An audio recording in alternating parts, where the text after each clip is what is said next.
Welcome back on my channel. Navratri के तीसरे दिन चंद्रघंटा माता की पूजा की जाती है। ये देवी माँ की तीसरी स्वरूप कहलाती हैं। चंद्रघंटा माता के मस्तक पर घंटे के आकार का आधा चंद्रमा है, इसीलिए उन्हें चंद्रघंटा माता के नाम से जाना जाता है। चंद्रघंटा माता के 10 हाथ है और उनके हाथों में अलग अलग प्रकार के अस्त्र शस्त्र है और वो शेर की सवारी करती हैं।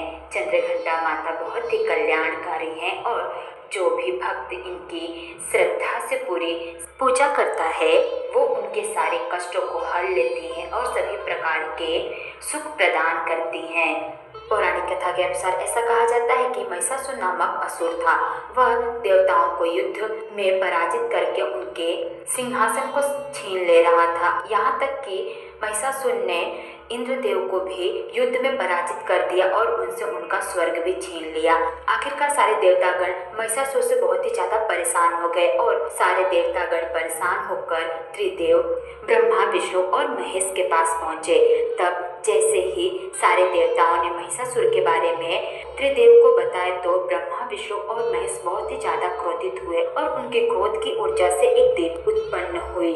इस देवी को शंकर भगवान ने त्रिशूल, विष्णु जी ने चक्र और सूर्य देव ने तेज तथा शेर प्रदान किए। इस प्रकार से कई देवताओं ने कई अस्त्र शस्त्र इस देवी को प्रदान किए और उसके पश्चात यह देवी महिषासुर से युद्ध करने के लिए तैयार हो गई और देवी चंद्रघंटा ने युद्ध करना प्रारंभ कर दिया। देवी चंद्रघंटा ने युद्ध में महिषासुर के सारे असुर राक्षसों को कुछ ही क्षणों में मार गिराया। उसके पश्चात महिषासुर से युद्ध करने लगी और महिषासुर को भी देवी चंद्रघंटा ने युद्ध में मार गिराया। इस प्रकार से महिषासुर का अंत हो गया। इस प्रकार से कहा जाता है कि देवी चंद्रघंटा ने महिषासुर का अंत किया और साथ ही देवताओं की रक्षा की। कहा जाता है कि देवी चंद्रघंटा के घंटे की आवाज से ही सारे राक्षस और असुर दूर भागने लगते हैं।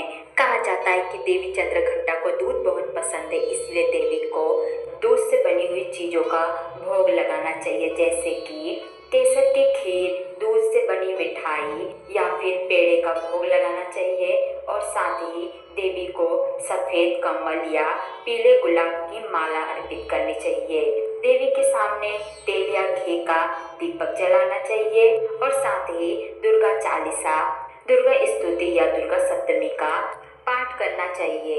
इस प्रकार से नवरात्रि के तीसरे दिन देवी माँ अपने तीसरे स्वरूप चंद्रघंटा माँ के रूप में लोगों को दर्शन देती हैं और साथ ही अपना आशीर्वाद भी लोगों को देती हैं।